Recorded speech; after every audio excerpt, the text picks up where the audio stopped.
Retrouvez Visage du Sport avec Dury Immobilier pour habiter, investir ou défiscaliser.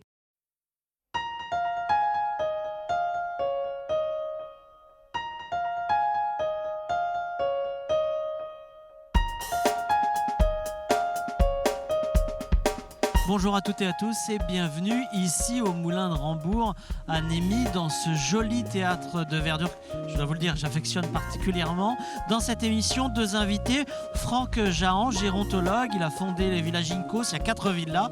Il devrait y en avoir 5, peut-être bientôt 6. Et malheureusement aujourd'hui, avec la Covid-19, tout a été annulé. Il nous en parlera. Et puis Corinne Courtiol est également avec nous. Elle a fondé Réseau, sa propre entreprise de conseil RH. Et également de conseils dans les réseaux vendéens. Un retour sur son expérience, c'est tout de suite. Bonjour Corinne, comment ça va? Il faut mettre le micro. On n'a plus l'habitude. Hein. Oui, c'est vrai. Bonjour Hervé, ça va bien, merci. Bien, alors, on va prendre de tes nouvelles, on va prendre soin de toi pendant 10 petites minutes, revenir un petit peu sur Réseau, ton entreprise, savoir comment elle s'est développée. On s'est vu il y a, je crois que tu étais la première émission de cette saison-là. Comment s'est développée ton entreprise depuis et est-ce qu'elle s'est totalement arrêtée au moment du confinement? Alors développée, je dirais pas ça, je dirais qu'elle est sur sa vitesse de croisière, donc elle va plutôt bien. Effectivement, le Covid-19 a mis un coup d'arrêt à mon activité, un coup d'arrêt et là j'ai un coup d'arrêt. Il y a eu des reports de date, en fait, plus exactement. Donc, des reports d'activité qui se déroulera, des reports qui se dérouleront sur septembre, octobre, novembre. Voilà. Donc, pour l'instant, c'est plutôt en stand-by. Donc, il n'y a pas eu d'inquiétude, il n'y a pas de problématiques qui se sont fait jour de continuité d'activité Pas en ce qui me concerne. Et puis comme je te l'avais dit la première fois que nous étions rencontrés, je suis quelqu'un plutôt d'optimiste, donc je me dis si ça doit arriver, c'est qu'il faut en tirer quelque chose de positif. Alors du coup, on va regarder tout de suite le premier extrait, puisqu'il s'agit d'optimiste et de la manière dont tu as vécu les choses. Je suis fondamentalement quelqu'un d'optimiste, j'aime la vie, j'aime les gens. Après, j'ai eu la chance, le bonheur de rencontrer dans ma vie des personnes extraordinaires, vraiment. Je pense que j'ai cette capacité à transformer mes rencontres en toujours quelque chose de positif. Alors, c'est pas tout le monde il est beau, tout le monde est gentil, attention, parce que je fonctionne pas comme ça. Non. Mais je sais, je vais te raconter. Voilà, après, j'ai du tempérament, j'ai des idées, j'ai des opinions. Mais je pense vraiment... je crois que je suis quelqu'un de fondamentalement optimiste. Ouais. Toi, oui, mais les clients avec qui tu travailles, les chefs d'entreprise, je crois que tu ne dois pas aimer le terme client, d'ailleurs, toi. Ce sont des clients, je les appelle des clients. C'est vrai, tu les appelles des clients oui, quand même. Oui. Comment eux ont vécu les choses? Moi, j'ai des clients qui ne se sont pas arrêtés, qui ont continué leur activité, donc qui étaient plutôt... C'était plutôt une surcharge d'activité. Alors, j'en ai eu un certain nombre au téléphone pendant le confinement, qui appelaient pour avoir des infos, qui avaient des questions, qui voulaient des renseignements, plutôt d'ordre social, comment accompagner leurs salariés, comment manager, comment réagir lorsque certains salariés donnaient pas signe de vie et d'autres étaient inquiets. Et puis j'ai des clients qui, comme moi, ont fait un arrêt sur image et puis plus de son, plus d'image pendant quelques temps. Et là, ça revient, les mails reviennent. Qu'est-ce que tu as fait pendant ce temps-là? Comment tu as mis ce temps à profit? Le confinement? Alors, moi, j'ai fait beaucoup de sport. Voilà, j'avais du yoga, tu m'avais dit dans l'émission. Alors, j'ai fait du vrai sport après, en plus, tu veux dire. Voilà, j'ai fait du Sun Mondo. Voilà, du Sun Mondo, c'est un art martial coréen. J'ai un collègue qui donnait à distance des cours de Sun Mondo. Donc, je faisais au moins le samedi matin, une fois par semaine. J'avais la chance de m'être acheté un tapis de course il y a 2 ans. Donc, je l'ai traîné. Donc, je montais sur mon tapis de course tous les 2 jours. J'ai commencé à 8 km tous les 2 jours et j'ai fini à 14 km tous les 2 jours à la fin du confinement. J'ai pris beaucoup d'apéros avec des amis et la famille. Voilà, J'allais d'où le dire, sport. c'est pas mal, 14 km, puis t'enchaînes sur l'apéritif. Ben, alors, voilà, je c'était peux un pas. peu voilà. J'ai aussi pas mal regardé Netflix. J'ai lu, j'ai beaucoup lu aussi, et j'ai pris du temps pour moi. J'ai eu mon rapport au temps s'est transformé en fait. Moi, je pouvais avoir des idées. Par exemple, le sport, ça pouvait être que le matin ou que le soir. Et là, pendant le confinement, ça pouvait être, peu importe l'heure, j'avais du temps. En fait, le rapport au temps s'est complètement transformé, quoi. Donc, je fais plein de choses. En fait, j'ai été très active. Ouais, c'est marrant, ça va se tenir ça? Tu penses que ça va se tenir ou que l'habitude et les usages vont revenir? Parce que ça te rend heureuse, là? Ça t'a épanoui? J'ai aimé, ouais. J'ai aimé cette période-là. J'ai eu un Je petit coup de l'entends, mou quand le président a annoncé que nous resterions confinés jusqu'à mi-mai. Ça m'a foutu un coup parce que dans ma tête, je m'étais dit début mai, nous sortirons. Ce qui était compliqué, c'était de sortir avec des papiers et puis voilà. Mais non, j'ai apprécié ce temps-là, ouais. Comment Se tu as poser. absorbé la peur de tes clients? Les inquiétudes. Par de l'écoute, par être disponible pour eux au téléphone, disponible pour eux par mail. Puis après, moi, Ça n'a pas rejailli, visiblement. non. Mais moi, tu sais, je suis Toujours formée à la l'optimisme, systémie. Ouais. Et alors, je suis optimiste et je suis formée à la systémie. Ouais. Donc, à un moment donné, c'est comment tu transformes les choses et que tu accueilles. Parce que de toute façon, à un moment ou à un autre, qu'est-ce que nous pouvions faire d'autre, hormis accueillir? Alors, ce que j'ai fait aussi, c'est que j'ai beaucoup, je suis retournée relationnée avec ma famille. Parce que moi, je ne suis pas d'ici, je n'ai pas de famille ici. Oui, je sais. Et vraiment, beaucoup de liens avec la famille, avec mes parents, mes frères et sœurs. On s'est beaucoup rapprochés pendant ce temps-là. C'est bien, c'est très beau. On écoute le deuxième extrait. Alors oui. Ce qui est assez particulier sur notre territoire en Vendée, c'est que c'est effectivement une terre de réseau. Alors est-ce que c'est lié sûrement d'ailleurs à la culture, c'est lié au fait que les Vendéens sont des gens très solidaires. Puis après, ce que j'aime moi sur ce territoire, c'est que le réseau, il ne peut être que positif, dans le sens où quand tu viens dans un réseau, tu es sur de la réciprocité. Les réseaux. Tu es d'accord avec toi-même? Mais en fait, non, mais pendant le confinement, enfin oui, alors je suis d'accord avec moi-même, parce que pendant le confinement, ça s'est encore révélé exact. Moi, je suis très impliquée, tu sais, dans au moins 3 réseaux, Germe. Germe, entreprendre. Voilà, Réseau Entreprendre Vendée Oui. et Femmes Chefs Et d'entreprise. femme chef d'entreprise. Et ces 3 réseaux ont été très actifs, voire proactifs pendant le confinement. Et donc, j'ai été Sur des items différents. sur des items différents, mais nous avons construit et tissé des liens. Nous avons continué à développer des liens pendant le confinement. Réseau Entreprendre, je ne sais plus combien de visio nous avons avec Réseau Entreprendre Vendée, Femmes Chefs d'entreprise de la même façon, et Germe pareil, quoi. Donc, quand je parle de réciprocité et de constructivisme et de Ouais. réseau constructif, Ouais. ça s'est encore avéré Mais exact, quoi. je suis content parce que je te trouve rayonnante là. Je trouve bien. Bah, Tu es écoutez. bien. Mhm. Et en plus, tu pars en vacances très vite. Oui, je Donc, pars demain. Voilà. On écoute le 3e extrait. Je me dis, en lien avec... alors, d'abord parce que j'ai acquis une expérience professionnelle et puis également un regard, le compétence, ma connaissance du monde économique également, font que j'aimerais bien être contributrice et pouvoir intégrer des conseils d'administration de grandes entreprises. Ça me plairait bien, ça. Ou de grandes organisations au sens large, quoi. Ouais, j'aimerais bien contribuer. Dans le donner-recevoir, j'aimerais bien faire ça. Voilà, c'était la dernière ouverture dans l'émission. C'était à la fin de l'émission. Est-ce que ça se concrétise, cette aventure pour toi? Alors, j'ai profité du confinement pour travailler le CV qui pourrait me servir à candidater dans des conseils d'administration. Et je me suis arrêtée là, j'avais trop de choses à faire. Oui, mais c'est intéressant. C'est-à-dire que toi, Corinne, femme d'expérience, qui a été DRH, qui a dirigé la maison départementale de l'emploi, qui a ton entreprise aujourd'hui, tu refais des CV encore maintenant? Ah oui, je refais encore. Oui, toujours. Ça permet de te structurer ta pensée aussi? Alors, pas que. D'abord, ça permet de ne pas s'endormir sur des acquis. C'est important aussi de se titiller soi-même, pas toujours considérer que les choses elles sont acquises. Et puis, ça permet aussi de refaire un point, de regarder où tu en es et où tu veux aller. Très bien. Donc maintenant, l'ouverture est encore là. Corinne cherche à intégrer des conseils d'administration de grandes entreprises ou des C'est conseils ça. de surveillance. Merci d'avoir joué le jeu. Merci Ça à m'a toi fait plaisir Hervé. de te revoir. Merci, oui, moi aussi ça m'a fait plaisir, ça faisait un moment, ça m'a C'est fait vrai, plaisir ça aussi. faisait un moment. Et puis tout de suite, c'est Franck Jahan que nous retrouvons.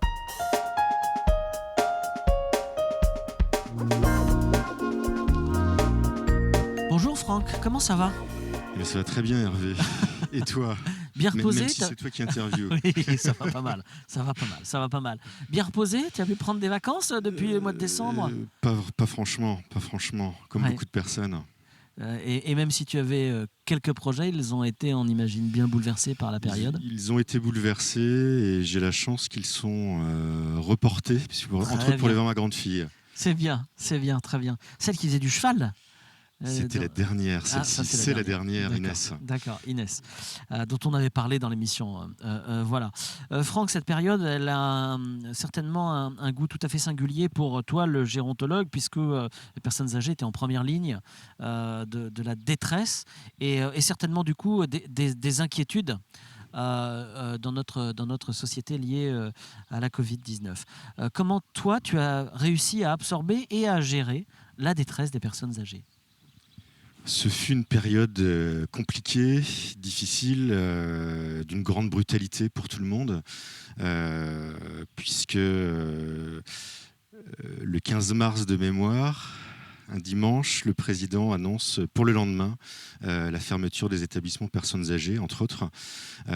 Donc quelques heures pour se retourner, pour tout réorganiser. Donc on a dû encaisser tout cela, ce choc, d'une manière extrêmement rapide et à la fois réagir de manière extrêmement rapide également. Quand tu dis extrêmement rapide, c'est le président l'annonce le dimanche, la nuit, c'est une nuit blanche. Comment ça se matérialise? Le lendemain, on met des blouses, on n'a pas de masque, on ne sait pas, on s'interroge? La nuit est très difficile, même si nous avions quand même pu anticiper un certain nombre de choses, puisque tout le monde se préparait à une annonce brutale Plastique, malgré ouais. tout. Ouais.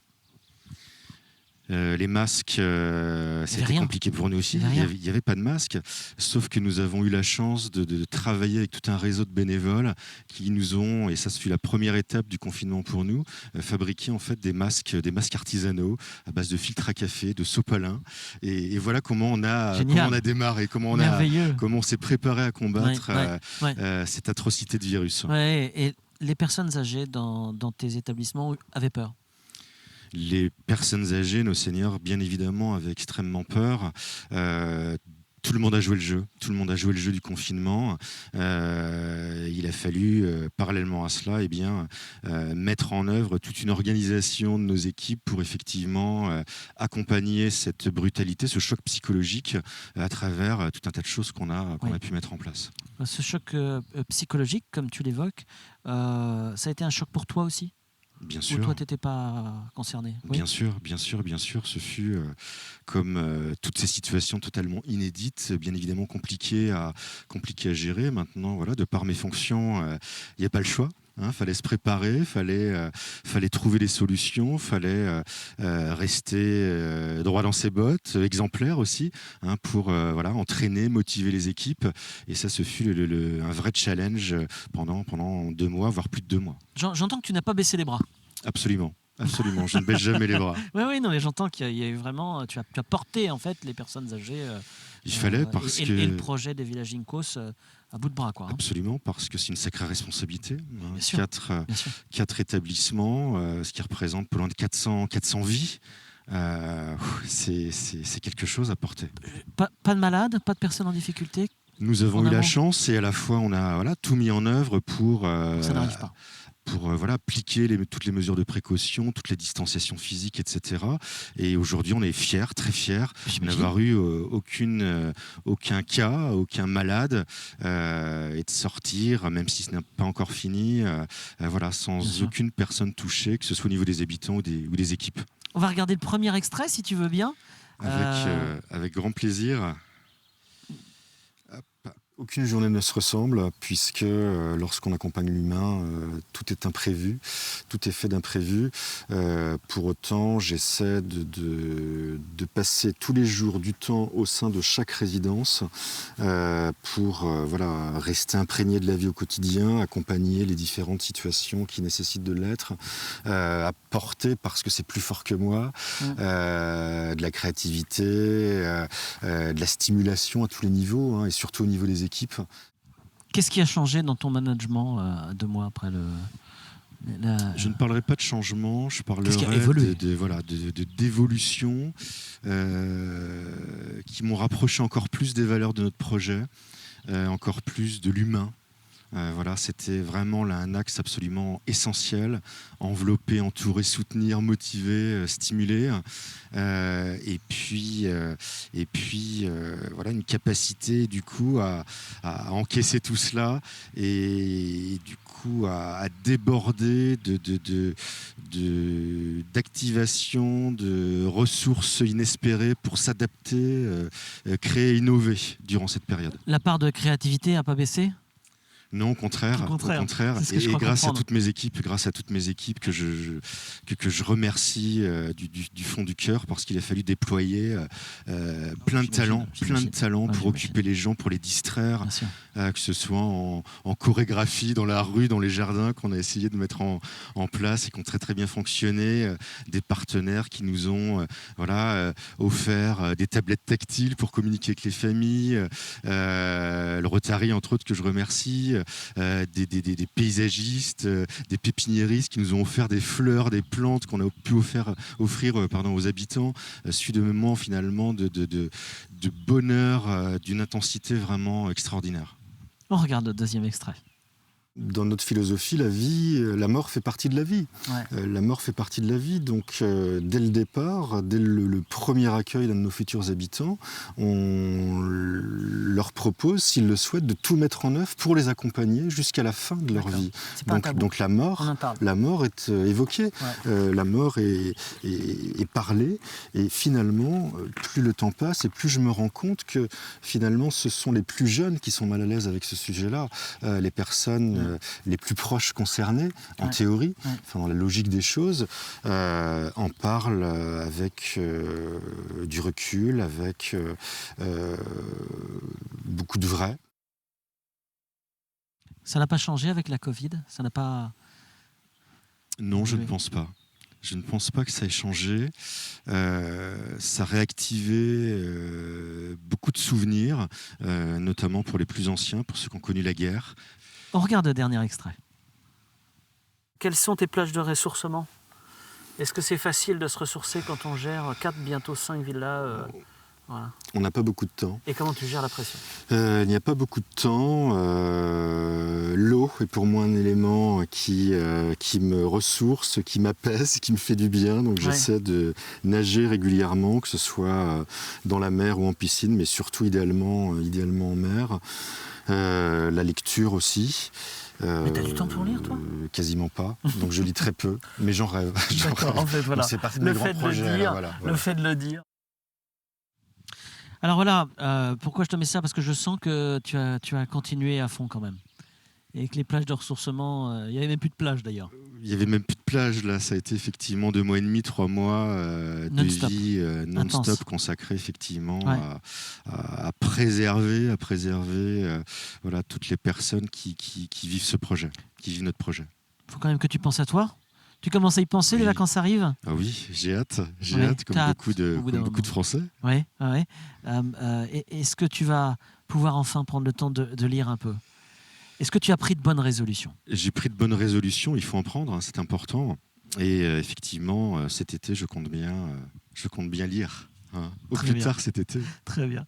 Merci Franck d'être venu nous expliquer ce que tu faisais pendant la Covid et ce retour sur l'expérience que toi tu as vécue. Un grand merci à toi Hervé, à très bientôt j'espère. Quant à nous, on se retrouve à la rentrée pour un nouveau numéro de Sans Détour. On espère pouvoir remonter en voiture. Je vous le dis parce que c'est important de pouvoir retrouver nos petites habitudes et je sais qu'elles vous font plaisir. Passez de bonnes vacances, de très bonnes vacances. On les a tous bien méritées et à très bientôt. Au revoir.